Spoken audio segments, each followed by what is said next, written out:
Centrale Sport, in un unico contenitore tutto lo sport della Romagna. Ci siamo, ecco, puntata numero 15 di oggi, lunedì 18 maggio. Innanzitutto saluto Lorenzo Lucchi qui al mio fianco, il mio alfiere. Buonasera. E do già il benvenuto a Cristian Castori, che è già microfonato qui di fianco a noi.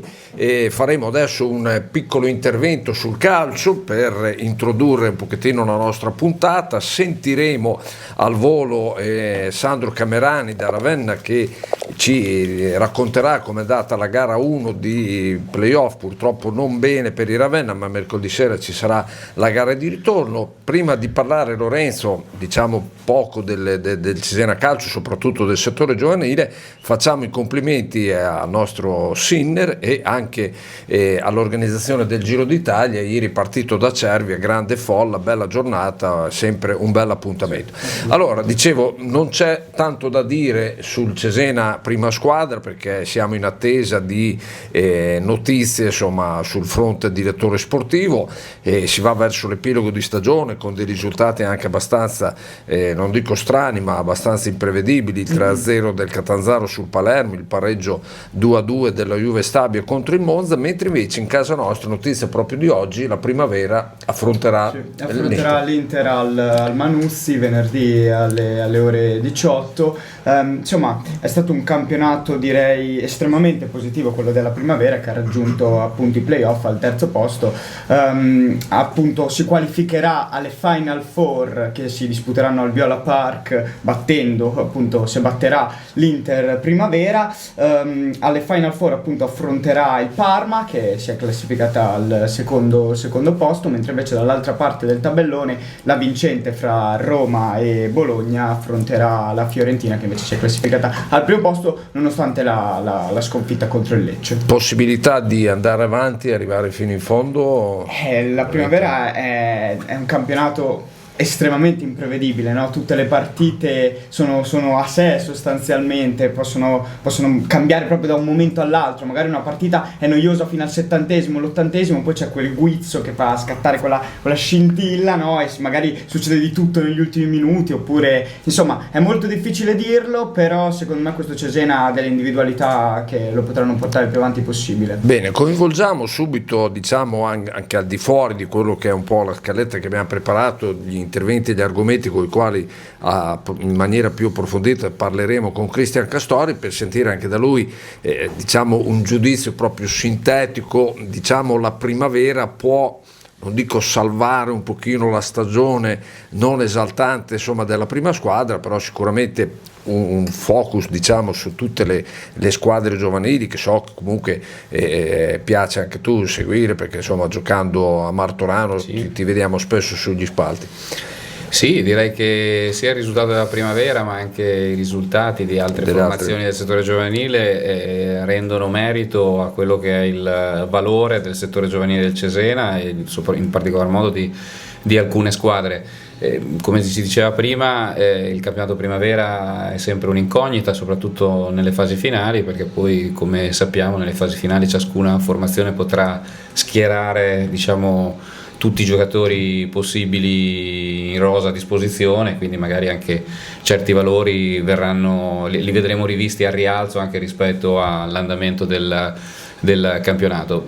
Poi è chiaro che il settore giovanile, la storia del settore giovanile del Cesena la conosciamo tutti, sappiamo che i risultati che sono stati raggiunti negli anni. Dico anche che ancora più importante del risultato sportivo è la capacità di creare, di formare dei giocatori che poi possono diventare importanti per la prima squadra, ancora di più di un campionato vinto. Mentre invece l'Under 18 mi sembra ospiterà, dico bene Castori, ospiterà le fasi finali, la Final Four, sì, allo stadio. Ci sarà una semifinale e la finalissima. Bene, allora breve pausa perché siamo già in collegamento con Sandro Camerani. Sentiamo, dicevamo, non è andata benissimo la prima partita, però il Ravenna ha anche il vantaggio nel caso in cui riuscisse a rimontare il risultato sfavorevole di gara 1 ieri a Salerno davanti a un pubblico numerosissimo. Sandro, ci sei? Sì, sono qua. Ecco, com'è andata?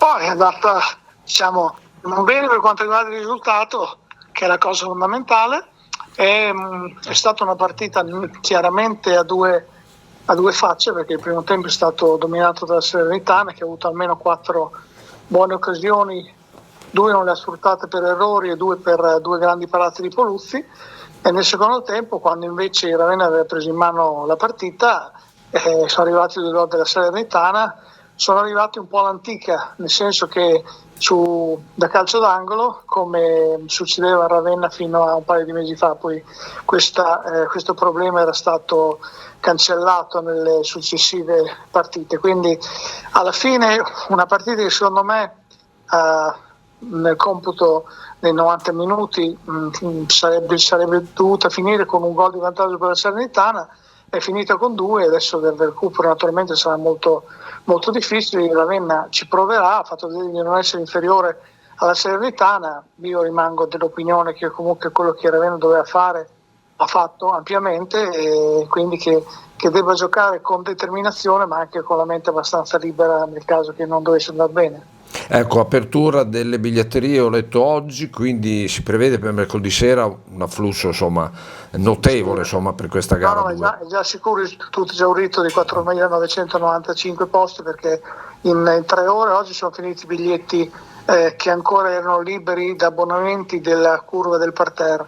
Naturalmente da Salerno arriveranno 560 e qualcosa, che sono il massimo disponibili in curva sud, e i pochi biglietti, pochissimi secondo me, che non verranno opzionati dagli abbonati, andranno via domattina dalle 9 in poi, quindi questa è l'unica certezza che c'è oggi, sono i 4.995 spettatori di mercoledì. Va bene, noi ci sentiremo, Sandro, lunedì prossimo, speriamo che il Ravenna possa andare avanti, possa perlomeno agguantare questo risultato, perché ripeto, sul 2-0 passerebbe chiaramente il Ravenna, perché ha avuto una miglior posizione rispetto alla Salernitana in regular season. Va bene, appuntamento al Benelli 20:45. 20:45, va bene, noi ci sentiamo lunedì prossimo, grazie Sandro. Allora direi c'è la pubblicità, poi ci tuffiamo con l'assessore a parlare di sport, di impiantistica, di tanti argomenti. Bene, siamo ritornati in diretta oggi su Centrale Sport. Daniele Magnani riprende. Grazie Franz si è già prenotato per una domanda all'assessore. Va bene. Allora, di nuovo in compagnia, adesso ce lo godiamo per 30 minuti, 25 minuti, perché poi Cristian Castori deve scappare, sempre impegnatissimo, quindi lo ringraziamo innanzitutto di essere venuto qui nei nostri studi per parlare. Io mi sono fatto 4 maxi appunto, parlando degli sport di squadra, parlando degli sport individuali, parlando dell'impiantistica, appunto della situazione dell'impiantistica sportiva a Cesena, e poi i prossimi appuntamenti ce ne sono sempre tanti, ma parleremo di quelli più importanti. Allora Cristian, da dove possiamo partire? Io direi a questo punto partiamo più da quelli individuali, che poi sono sempre di squadra, perché sabato la ginnastica artistica di Cesena ha conquistato per la prima volta nella storia lo scudetto nelle finali a Bergamo, ed è stato un risultato che sicuramente dà prestigio al club e direi all'intera città. Devo dire che è già da qualche anno che hanno costruito squadre per provare a raggiungere questo importante risultato, ci sono andati vicini negli anni scorsi e quest'anno abbiamo centrato l'obiettivo. Ecco, non erano nettamente tra i pronosticati, però avevano buone chance di figurare, proprio come hai detto tu, perché il lavoro di costruzione era stato fatto. Sì, è stata costruita una squadra, fra l'altro individuando anche atleti, uno in particolare che in qualche modo potesse dare la possibilità di giocarsi questo importante obiettivo, che poi è stato centrato, e devo dire che per l'intero movimento, sia della Renato Serra, la formazione femminile, sia per la Gymnastic Romagna, che è la formazione maschile, è il coronamento di un percorso, di un sogno, se vogliamo, e mi auguro che possa essere un primo passo che possa portare poi nei prossimi anni a raggiungere nuovamente questo obiettivo. Proprio questa mattina dicevo quanto forse ancora oggi non ci sia la consapevolezza del raggiungimento di un risultato così importante. Vincere uno scudetto non capita tutti i giorni. Ecco, credo che forse anche dal punto di vista comunicativo da parte dell'associazione, anche da parte delle istituzioni di sensibilizzazione, sia importante coinvolgere l'intera cittadinanza e non solo, per valorizzare al massimo questo importante obiettivo che è stato centrato. Ecco, vicino alla ginnastica artistica io metterei un altro sport, diciamo sempre a titolo individuale, però con delle eccezioni naturalmente, perché poi ci sono anche delle discipline che si giocano, che si disputano in gruppo, ed è l'atletica leggera, soprattutto perché ormai è a pieno regime la pista di atletica, che è veramente uno splendore. Anche il movimento dell'atletica leggera sta crescendo in maniera esponenziale. Assolutamente, diciamo che il movimento dell'atletica leggera è un movimento affermato già da decenni nella nostra città, che negli ultimi tempi, negli ultimi anni può contare su un impianto rinnovato che credo e crediamo possa dare la possibilità all'intero movimento di crescere ancora. Abbiamo visto come nelle ultime settimane, negli ultimi mesi, siano stati diverse le iniziative organizzate dall'Atletica Endas in collaborazione ovviamente con la FIDE, la Federazione Italiana di Atletica Leggera, iniziative che prima non potevamo ospitare a Cesena perché il campo di atletica non dava questa possibilità. Ora il campo rinnovato, omologato anche per determinate competizioni, ci dà la possibilità di ospitare eventi di assoluto rilievo che, ripeto, sono convinto che daranno la possibilità all'intero movimento di crescere ulteriormente. Anche perché poi insieme al Palazzo dello Sport, chiaramente nella, fra virgolette, buca dell'ippodromo, chiaramente sia la pista di atletica che il Palazzetto dello Sport erano state martoriate, insomma, dai danni dell'alluvione. Quindi i tempi di ricostruzione sono stati brevi e intensi, insomma, e presto, insomma, ci siamo ripresi. Soprattutto le risorse necessarie per recuperare i due impianti che erano stati letteralmente distrutti dall'alluvione. Ricordo sempre il Palazzetto dello Sport, il Pala BCC. Ti viene ancora ogni tanto da dire, sì, cari, però diciamo Pala BCC, Pala BCC. Oggi è il Pala BCC. Diciamo che uno dei primi preventivi appunto di spesa che avevamo immaginato si aggirava intorno al $500,000 e insomma alla fine ne abbiamo spesi 2 per recuperarlo. Credo che abbiamo realizzato un intervento davvero all'avanguardia. Il palazzetto oggi è completamente ristrutturato e credo che sia sotto gli occhi di tutti quanto sia ospitale, quanto sia stato ben realizzato l'intervento. Così anche il campo d'atletica, perché sul campo d'atletica è stato fatto un investimento grazie alle risorse che sono arrivate dal Ministero dello Sport, un investimento di 4 milioni di euro di risorse PNRR, ai quali abbiamo aggiunto 1,3 milioni, quindi un investimento complessivo di 5,3 milioni che di fatto ci hanno dato la possibilità di riqualificare completamente il campo d'atletica, quindi rifare la pista, coprire la parte centrale della tribuna e realizzare una palestra nuova che darà la possibilità di ospitare attività indoor. Perfetto, palazzetto fra l'altro che l'anno scorso ha compiuto 40 anni, quindi non li dimostra assolutamente, insomma, quindi una bella struttura. Prima di uno stacco musicale invece facciamo una piccola anteprima su quello che invece sono gli sport di squadra. Prima di parlare di calcio, di parlare di volley, di parlare di rugby, c'è questa notizia relativa al fatto che il Faenza basket femminile abbia vinto il campionato, sia andato in A1 e sembra che ci sia un interessamento della Polisportiva Virtus per acquisire i titoli sportivi. Sì, ho saputo di questo interessamento che però non è al momento ancora formalizzato, quindi è chiaro, va presa come notizia, poi sicuramente come amministrazione seguiremo gli sviluppi nei prossimi giorni. Mentre invece le società sia di basket che di volley si sono comunque comportate bene, insomma, nei rispettivi campionati.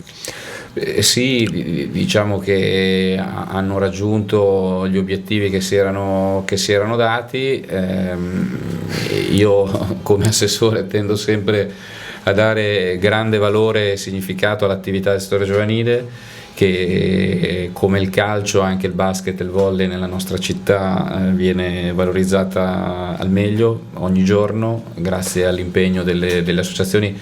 Più di un campionato io do valore all'attività che quotidianamente viene garantita da queste associazioni. Assolutamente. Un breve conferenza, un breve stacco musicale, poi torniamo in diretta con l'assessore allo sport. Vuoi fare la domanda adesso? No, dopo, però ti metto una canzone sì, di Magnani che parla di calcio di qualche anno fa, del Pagante, non è Settimana Bianca perché sarebbe scontata, ma la canzone si chiama per l'appunto Bomber.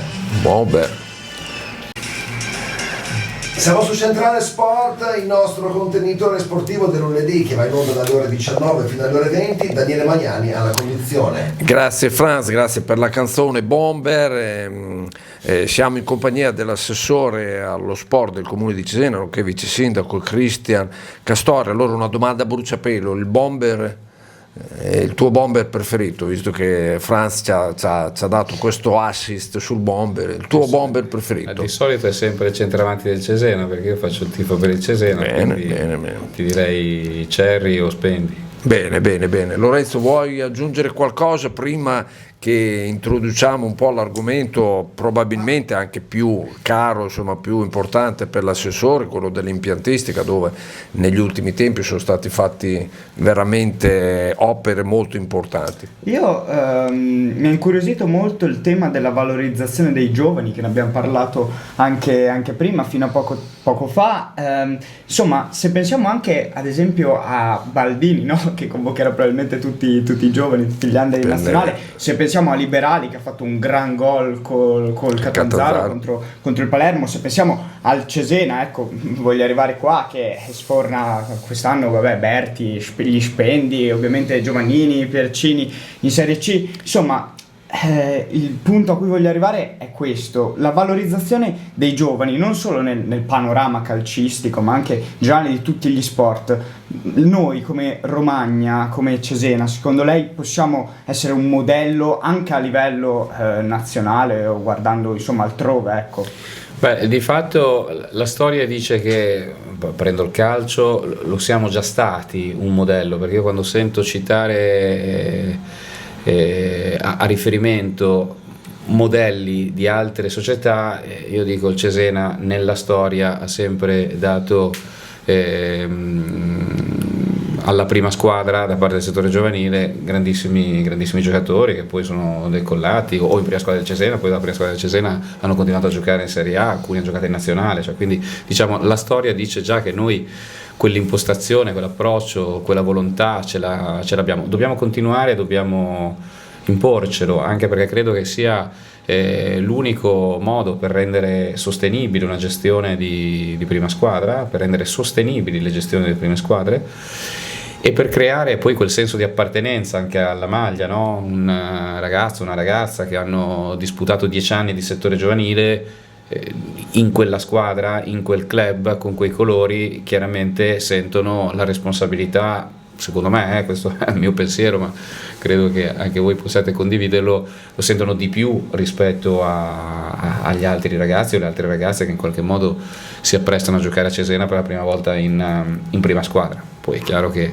vanno mixate le situazioni, quindi i giocatori del settore giovanile possono chiaramente incontrare anche grandi professionisti e campioni che arrivano da altre squadre. Lo dicevamo l'altra volta, facendo le debite differenze, che nel Barcellona 9 giocatori su 11 dell'ultima partita, della penultima partita, che lo hanno visto vincente sul Real Madrid, con il maggior minutaggio provengono proprio dal settore giovanile del Barcellona, quindi cioè, lo vediamo Serie B il Frosinone quest'anno, esatto, fatte le debite proporzioni, le dovute, però insomma ecco, il Cesena potrebbe inserire ulteriormente insomma qualche giovane. Ma perché guardate, questa mentalità serve anche a trasmettere ai ragazzi e alle ragazze che arrivano da fuori il senso d'appartenenza, no? Cioè io dico, se l'Andrea Cioffi, che è la sua 7ª, 8ª stagione, perché ha saputo forse interpretare quell'approccio che è proprio di chi ha vestito la maestro giovanile. Cioffi non ha mai vestito la maestro giovanile Cesena, però diciamo ha quella mentalità. E questo succede anche nella femminile, perché abbiamo intervistato alcune ragazze, fra l'altro apriamo un'altra parentesi, il campionato finito ieri al terzo posto per la formazione femminile con un 4-0 rotondo sul Frosinone. Allora parliamo invece anche il volley, cioè il volley Club Cesena è un movimento di 1000 atlete. È chiaro che da quelle 1000 atlete secondo me ci si deve impegnare il più possibile, e già lo è oggi, perché le più brave in qualche modo possano ambire a giocare nella prima squadra. Assolutamente sì. Voltiamo pagina e parliamo, Castori, proprio dell'impiantistica sportiva, che è sempre stata di ottimo livello, eccelso, ma che negli ultimi tempi ha veramente fatto fiorire, fatto sistemare. Mi sembra l'ultima, forse da un punto di vista temporaneo, è stata la sistemazione del campo di calcio di Villarco, ma poi il centro sportivo di Villa Chiavi, insomma tante altre. A che punto siamo? Mi ricordo che in una conferenza stampa mi sembra facesti riferimento al fatto che presto ci potrebbe essere l'idea anche di un pattinodromo, insomma, ecco, per completare, perché ormai veramente l'offerta, insomma, è veramente al completo. Ci sarebbe un racconto da fare lunghissimo, cerco di sintetizzarlo il più possibile. Noi già da alcuni anni, diciamo nel 2021, partecipando ad un bando della Presidenza del Consiglio dei Ministri, lanciammo la nostra volontà, idea di realizzare a Cesena un nuovo modello di impiantistica sportiva. Cioè noi volevamo superare il modello del piccolo impianto in ogni frazione, seppure importante, e immaginare delle aree sportive, 4, 5, 6 aree sportive in zone strategiche della città, in grado di offrire anche servizi collaterali alla pratica sportiva. Dico solo questo, che oggi, dopo la scuola e l'ospedale, gli impianti sportivi sono i luoghi nei quali transita il maggior numero di persone nell'arco della giornata, non ci sono altri luoghi. Allora è chiaro che di fronte ad un luogo dove transitano numeri importanti di persone bisogna avere la capacità perché queste persone possano trovare anche altre opportunità. Immaginiamo che i luoghi sportivi debbano dare la capacità ai ragazzi di poter arrivare in anticipo, poter andare via quando c'è qualcuno che li torna a prendere, e magari sfruttare quel tempo per studiare, per fare i compiti, per socializzare, semplicemente per stare in compagnia dei propri compagni di squadra. E quindi l'idea di creare queste aree sportive.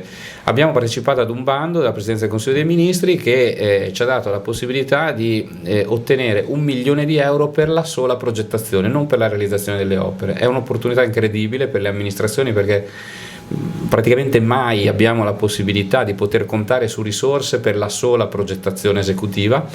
Noi abbiamo realizzato il progetto esecutivo di sviluppo di alcune aree sportive della città, penso allo sviluppo del campo d'atletica, della piscina, del polo sportivo di Villa Chiavi, che abbiamo immaginato lo sviluppo dell'area di Case Gentili, dove oggi c'è il campo del Torre Savio e il centro sportivo del tiro con l'arco, e lì l'idea di immaginare in quell'area il polo degli sport rotellistici che stanno prendendo moltissimo piede nella nostra città, quindi pattinaggio a rotelle ma anche lo skateboard, che non hanno uno spazio indoor. Bene, questa progettazione ci ha dato la possibilità di poter partecipare a tutti i bandi che da lì in avanti sono usciti, bandi ministeriali, regionali piuttosto che europei. Insomma, per farla corta, siamo riusciti a mettere a terra oltre 25 milioni di euro di interventi che erano, diciamo, all'epoca impensabili. Gran parte fondi europei, penso alla piscina 11 milioni e 6 milioni e 3 sono risorse dell'Europa, il campo d'atletica, dicevo prima, 4 milioni di PNRR, il polo sportivo di Villa Chiavi che 2 milioni e mezzo di PNRR, quindi 4, 6 e mezzo, come avete visto già 13 milioni di fondi comunitari. poi ci sono un'altra quantità di risorse di fondi ministeriali, più ci sono stati fatti anche investimenti nostri. Questi ci hanno dato la possibilità già oggi di aver riqualificato il campo d'atletica, il palazzetto dello sport, è in costruzione la nuova piscina. Sarà una piscina bellissima, aumenteremo lo spazio acqua, riproporremo all'esterno, e sarà uno stralcio successivo che ancora dovremo finanziare, ma vorremmo realizzare chiaramente la piscina 50 metri scoperta e la buca per i sub. Abbiamo ultimato il centro sportivo di Villa Chiavi, che abbiamo realizzato perché poi, come vi dicevo prima, nonostante abbiamo portato avanti questa idea di sviluppo, non possiamo dimenticarci ogni giorno dell'impiantistica, diciamo, delle frazioni, dei quartieri, e quindi abbiamo realizzato anche interventi come il centro sportivo di Villarco, che l'abbiamo trasformato in sintetico. A breve, prossima estate, in quest'estate, interverremo nel campo delle vigne, rifaremo il campo da gioco, anche questo lo faremo in sintetico. Siamo intervenuti poi anche in altri centri sportivi, a Ronta, Borello, abbiamo rifatto il campo, quindi, e soprattutto anche nelle palestre, che sono quelle maggiormente sollecitate, perché gli spazi indoor dalla mattina alle 8 quando comincia la scuola alla sera alle 10 sono praticamente prese d'assalto da ragazzi.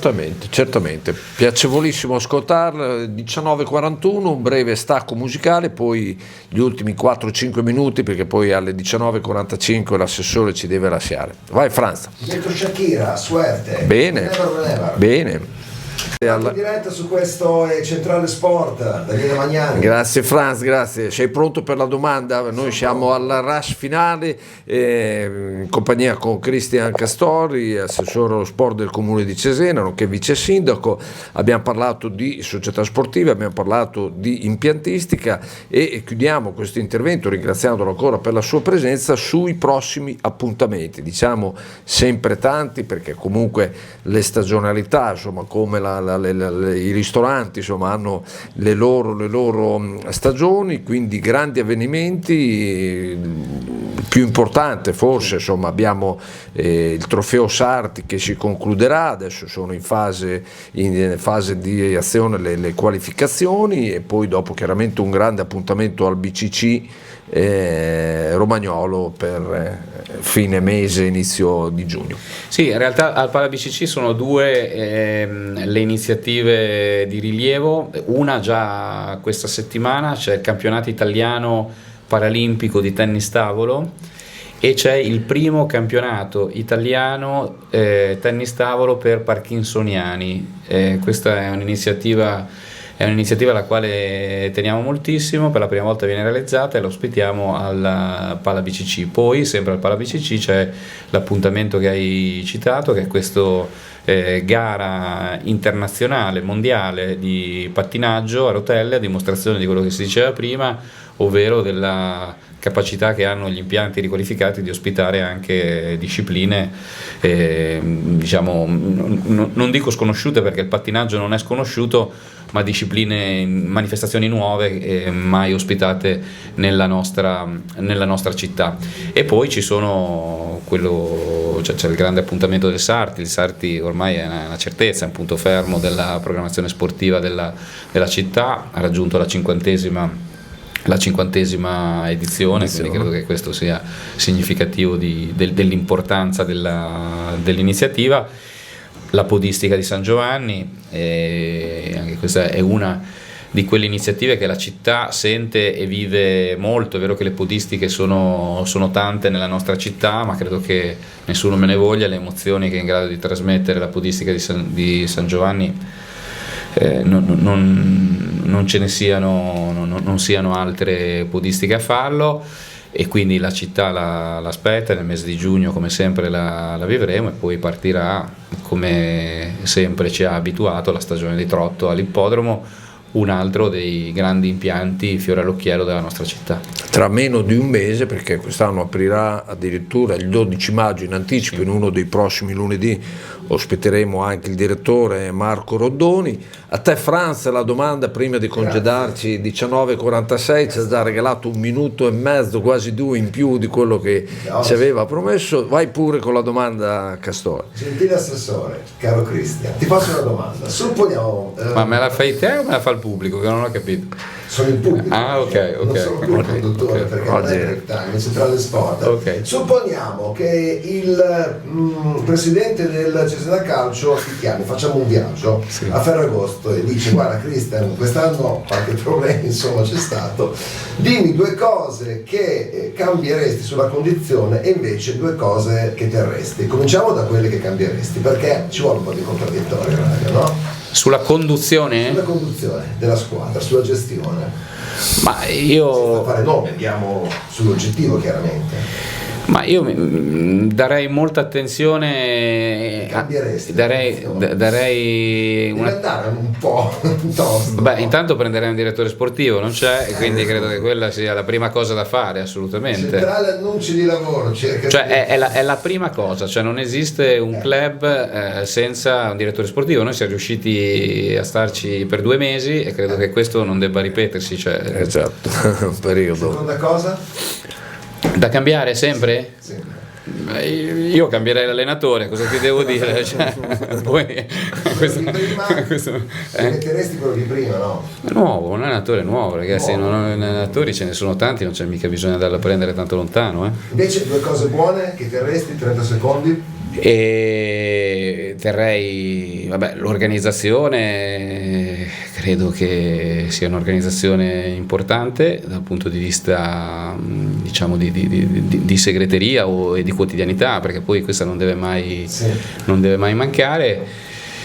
E poi chi terrei? Terrei tutti i giocatori che sentano veramente, che si sentano addosso la maglia del Cesena, i colori bianconeri. I nostri giovani, a partire dai nostri giovani. Te la faccio un'altra volta su Drive Time, la domanda sui parcheggi. Te la faccio un'altra volta. Sì, noi possiamo dire tutto stasera. Esatto. Visto che è qui stasera, rinnoviamo, diciamo, l'invito per una prossima volta, perché gli argomenti sono sempre tanti e la disponibilità di Cristian Castori è veramente illimitata, quindi lo invitiamo già ufficialmente, insomma, a un prossimo appuntamento, magari non come Centrale Sport, ma magari, insomma, anche in un'altra rubrica di Radio Centrale. Bene, noi 19:49 ringraziamo Cristian Castori per questo succulento intervento, lo riavremo, ci auguriamo, nuovamente tra i nostri ospiti. Adesso uno stacco musicale, poi ci tuffiamo col basket, poi andremo a chiudere col MotoGP, Calcio 5, San Vittore,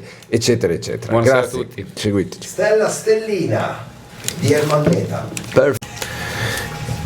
Bene, ritorniamo in studio, puntata scoppiettante, perché abbiamo avuto fino a un paio di minuti fa in diretta qui negli studi Cristian Castori, assessore allo sport del comune di Cesena. Abbiamo parlato di impiantistica sportiva, abbiamo parlato di società sportive, poi Franz lo ha cercato di mettere in difficoltà, insomma, con qualche domandina un po' più ficcante rispetto a quelle che magari gli ho fatto io. Abbiamo già in linea Maurizio Correni da Ravenna per sentire come sta andando il basket ravennate, che dovrà andare a un ulteriore sforzo per cercare di salvarsi. Ciao Maurizio, a te la linea. Ciao Daniele, buonasera a tutti. Sì, come hai introdotto tu, il basket Ravenna esce purtroppo con le ossa rotte dalla sfida con Fiorenzuola. 3 partite, 3 KO in tutte, con la differenza che mentre le prime 2 partite in trasferta Ravenna è stata vicinissima a vincerle entrambe, specialmente la seconda, quando come avevo poi già detto nella puntata, nel precedente incontro, Ravenna era stata proprio vicinissima alla vittoria. In questo caso, nella partita in casa, che era un po' la partita di non ritorno, purtroppo la squadra ha risentito moltissimo dell'importanza della posta in palio. È partita con il primo quarto segnando solo 5 punti contro i 16 della squadra avversaria, e poi sostanzialmente gli altri 3 quarti sono andati alla pari. Ha fatto un punto più Ravenna, 50-49 il parziale, ma alla fine ci sono stati 10 punti di vantaggio al Fiorenzuola, con un Ravenna che non ha mai fatto canestro, in poche parole, per cui francamente ha lasciato sbigottiti tutti gli addetti ai lavori e tutti i tifosi, che non si aspettavano certamente una caduta così verticale. Ravenna ha messo in mostra purtroppo quello che si è visto in tutto il girone di ritorno, cioè sì, sicuramente una discreta qualità, ma non certo dal punto di vista umorale. Ragazzi che sono sembrati abbastanza inclini a perdersi alla minima difficoltà, e adesso siamo qua, siamo alle prossime 2 sfide in casa contro Fidenza, giovedì e sabato sera alle 20:30. La società ha lanciato l'ingresso gratuito a tutti i tifosi ravennati per agevolare chiaramente la partecipazione del pubblico, contro una squadra, Fidenza, che parliamoci chiaro, ha giocato 40 partite nella stagione e ne ha vinte solo 6, quindi direi che le cifre la dicono chiara sulla forza di questa squadra. Se Ravenna perderà anche questo scontro, direi che insomma non merita altro che la retrocessione. Noi che siamo prima di tutto, prima che giornalisti, siamo tifosi, chiaramente. Assolutamente, dai. Vedrai, ci sforziamo tutti, intrecciamo le dita, vedrai che lunedì prossimo speriamo perlomeno, dai, di sentirti un pochettino più sollevato, che ci dai buone notizie. Che lunedì prossimo, quando ci sentiamo, saranno andate in porto le prime 2 partite, poi la terza partita, quella, la prima in casa di Fidenza, si giocherà martedì, quindi lunedì prossimo ci saranno ancora i giochi aperti, insomma qualsiasi risultato scaturisca dalle prime 2 gare. Va bene. Faremo un po' il punto della situazione. Perfetto. Certo è che so che dopo si collegherà il mio collega da Faenza per parlare invece dell'esploit della squadra femminile, quindi insomma sicuramente Faenza da questo punto di vista qui sta molto meglio che Ravenna. Va bene, dai, in bocca al lupo per le prime 2 sfide, poi ci sentiamo lunedì prossimo. Ciao Maurizio, grazie mille.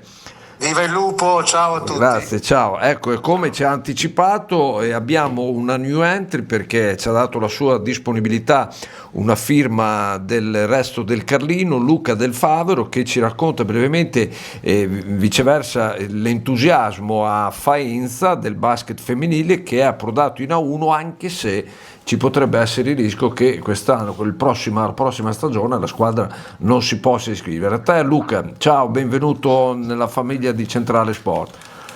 Ciao Daniele, buonasera a tutti. Sì, è andata in scena ieri la classica favola sportiva, di quelle che non si vedono purtroppo da tempo, nel senso che un gruppo di ragazze con l'età media di 19 anni e mezzo, che non ricevono lo stipendio da mesi, come loro stesse, anzi come dirigenti e staff hanno denunciato in un comunicato di qualche mese fa, sono riusciti a sbaragliare ogni pronostico battendo squadre strafavorite e hanno conquistato con grandissima autorità la promozione in Serie A1, una cosa assolutamente inaspettata ma quanto meritata. Pensa che nel quintetto base ci sono 3 ragazze del 2008, 2 del 2006 e la più vecchia è un 2003, per cui stiamo parlando proprio di cose incredibili. Tra l'altro durante la stagione le 3 senatrici, per diversi motivi, una perché è andata in A1, una la straniera Basa, la polacca, si è rotta il crociato, e un'altra perché è andata in un'altra squadra, hanno lasciato, quindi in teoria poteva essere veramente un declino, invece la squadra ha perso soltanto 3 delle ultime 21 partite giocate nel 2026, quindi una cosa assolutamente da annali, da serie TV quasi, direi. Bene. Ci dicevi che invece il basket maschile a Faenza, mi dicevi oggi pomeriggio, magari faccio un accenno anche al basket maschile velocemente. Sì, allora il basket maschile ha terminato la stagione giovedì scorso, è arrivato ottava in campionato, è andata fuori contro Vigevano al primo turno, una stagione comunque positiva, anche qui una squadra con molti giocatori giovani, molti di esperienza, che infatti sono già molti richiesti anche dalla Serie A2, età media comunque molto più alta rispetto a quella della femminile. Tornando un attimo alla femminile e ricollegandomi a quello che tu dicevi, purtroppo c'è la grande incognita che la società non ha le disponibilità per partecipare alla 1. Lo ha già detto tempo fa il presidente, lo ha ribadito in questi giorni, tant'è che lo scorso anno dalla 1 si sono retrocessi in A2. Purtroppo il mondo della femminile è un mondo che la 1 costa tantissimo rispetto agli altri campionati, ha delle regole piuttosto ferree. Faenza l'ha fatto per 4 anni e ancora adesso un pochino ne paga le conseguenze a livello economico. Quindi o arriva uno sponsor o qualcosa all'ultimo momento, oppure la società chiederà di partecipare anche l'anno prossimo in A2. Vedremo un po' cosa accadrà. Va bene, noi ti ringraziamo per questo intervento straordinario, ci scusiamo con i tifosi sia del basket Faenza femminile che maschile, perché siamo partiti quest'anno a febbraio, abbiamo dovuto fare delle scelte, ma in chiave stagione 2026-2027 eventualmente terremo conto, perché Centrale arriva bella e chiara, insomma, nel Ravenate, nel Faentino, quindi quando ci incontreremo durante l'estate per buttare giù il piano, insomma, il programma per la nuova stagione, terremo conto anche delle squadre faentine. Grazie comunque per adesso. Luca Del Favero, firma del Resto del Carlino. Torniamo in studio. Robby intanto è tornato a sedere nella sua sedia naturale da regista. Grazie ancora Luca, e un stacco musicale, poi torniamo con la chiusura MotoGP, calcio a 5, futsal San Vittore. Siamo partiti un pochino tardi, 20:00. Vai con la musica. Bene, siamo di nuovo in onda. Prima abbiamo già in collegamento Emiliano Tozzi. Emiliano, non volermene, velocissimo saluto per i nostri 3 accompagnatori, la Rosa dei Venti che ci ospiterà fra l'altro giovedì prossimo nella cena di fine stagione, un posto dove poter mangiare ottimi piatti di carne e pesce con anche pizze cotte nel forno a legno, l'ottima location per i vostri pranzi, cene, cerimonie, compleanni, feste di ogni genere, a Forno in Popoli in via Berlinguer 57 nella tangenziale esterna, aperto tutti i giorni a pranzo, mentre alla sera dal giovedì alla domenica. Poi c'è il Rifugio Agriturismo, che è un luogo di tradizione romagnola, situato nel cuore della campagna cesenate, poco sopra Calisese, vini, olio extravergine, ortaggi di produzione propria che diventano protagonisti di una cucina che rispetta la stagionalità, immerso nella natura, accogliente, familiare, il Rifugio Agriturismo. Poi il nostro amico dell'Apart Hotel, che è un appartamento e anche un hotel, nel senso che all'interno dell'appartamento si trova l'angolo cucina dove si può cucinare, ma anche le caratteristiche di un hotel che cambia biancheria tutti i giorni e offre una colazione di qualità in stanza. Romea Apart Hotel in via Romea 605 a Cesena, il meglio di un appartamento con la comodità di un hotel a prezzi che non sono chiaramente i doppi. Allora Emiliano, parliamo di MotoGP scoppiettante e anche rischioso, fortunatamente, insomma, danni contenuti, tante cadute, tante ripartenze, quindi un gran premio un po' particolare. Intanto buonasera a tutti. Sì Daniele, mi prendo la responsabilità personale di raccontarti più quello che è stata la dinamica di una gara, secondo me, che è andata molto vicina a riproporsi come fosse Imola 94, perché è bastato veramente poco perché si parlasse di tutt'altro. Credo che anche il body language di Rivola, quando è stato intervistato da Race Anatomy di Sky, forse è abbastanza chiaro per quanto la sua esposizione dei fatti sia stata comunque estremamente corretta e puntuale, ma trapelassi comunque una preoccupazione con quel dire bisogna che disegniamo dei regolamenti più accorti, più attenti, perché comunque sia l'imponderabilità in quelle di ruote è molto più evidente, molto più pericolosa di quanto non possono dire le 4, perché comunque tu hai il corpo del motociclista esposto all'aria e lì, come abbiamo visto ieri, basta un attimo che cambia il mondo. Oltretutto, se uno ripensa a una dinamica che si era già riproposta in Moto3 tra Wade e Wheeler, con due ragazzi di neanche 20 anni che con delle moto molto meno potenti di quelle che possono essere una MotoGP hanno rischiato la vita anch'essi non più tardi di qualche mese fa nell'ottobre della Malesia. E la stessa dinamica per dire che ha accompagnato Dizza, che per dire è stato anche un eroico vincitore, considerando poi quello che lui ha fatto riprendendo in mano la moto e portandola ai box. Se quella ruota invece che prendere la moto prende lui, parliamo di tutt'altro. Certo. Credo che una realtà che comunque hai un posto estremamente scoperto del tuo corpo, che è il collo così vitale, così importante, a oltre 300 all'ora, e insomma il SIC è un ricordo ancora troppo greve per far finta di niente. Credo che una qualche soluzione vada trovata e credo che appunto anche siamo andati molto vicino anche per questo motivo a un qualcosa che poteva narrare ben altro. Io ho rivisto anche l'incidente di Vercò, come poi qualcuno ha citato, quello che successe 20 anni fa sempre a Montmelò tra Pedrosa e Melandri, quando uscirono entrambi limpiati col braccio di Macio che si è infilato nella ruota dell'onda di Pedrosa. Quindi vuol dire che se le dinamiche si ripetono, non si è ancora trovata una soluzione, come può essere stato l'Halo in Formula 1, mi rendo conto che comunque è una realtà molto più difficile da un punto di vista della sicurezza passiva una moto, ma credo che un qualcosa vada fatto, perché adesso parlano di una frattura C7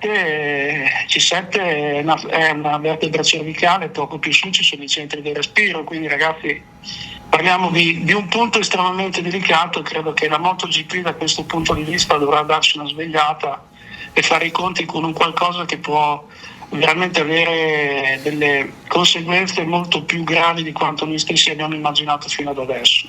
Perfetto, noi Emiliano ti ringraziamo perché questa sera hai fatto un intervento squisito, perché sei andato al di là dei contenuti tecnici, dei contenuti sportivi, insomma, ecco, dicendo ancora una volta che prevenire è meglio che curare, quindi prima che i giornali, le televisioni raccontino di tragedie ben più importanti, ben più infauste, insomma, sarebbe meglio, come hai detto tu, mi è piaciuta l'espressione, insomma, che si diano una svegliata, che si diano una mossa per cercare di garantire una maggior sicurezza, insomma, ai partecipanti del circo sulle due ruote.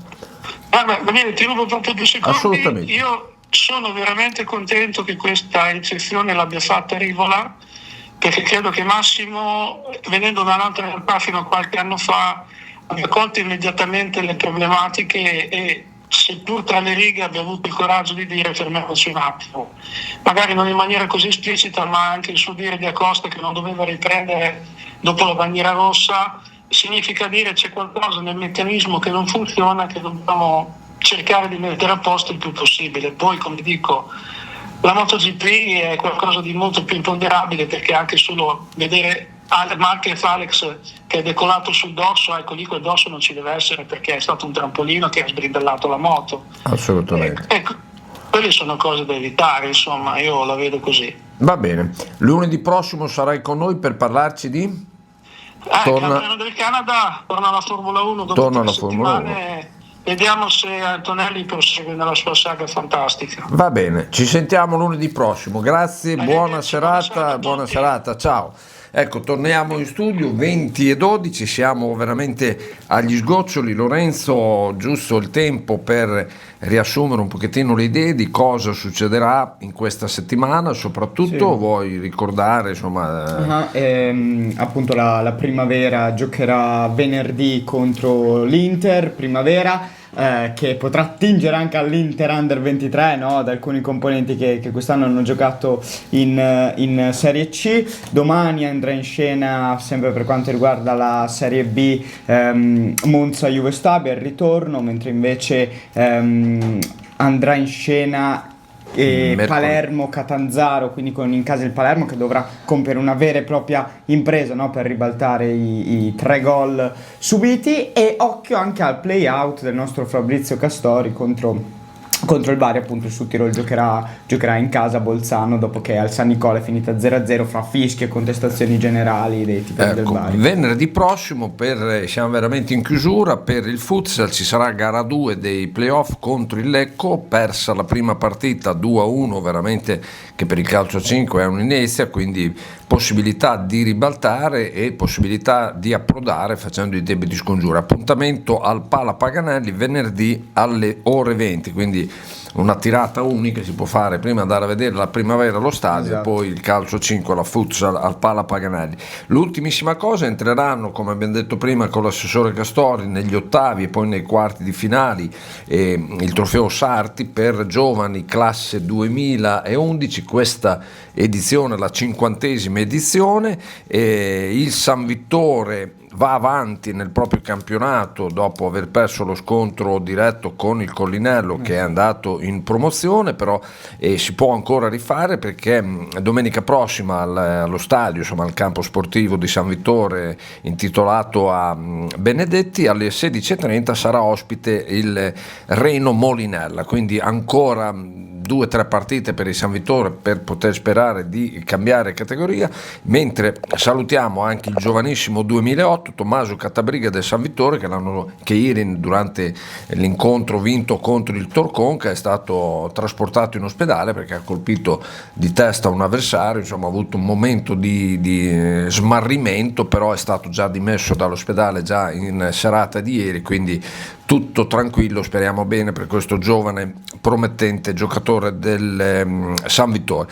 È tutto, veramente tutto. Lunedì prossimo andremo in onda con la 16ª puntata, avremo un appuntamento col BRN di Forno in Popoli, una diretta telefonica, quindi continuate a seguirci, andremo avanti fino ai primi 2 lunedì di giugno e poi naturalmente tutto lo sport su Radio Centrale con Centrale Sport. Grazie a Lorenzo, grazie al nostro regista, grazie a Jimmy. Ci sentiamo lunedì prossimo. Buona serata.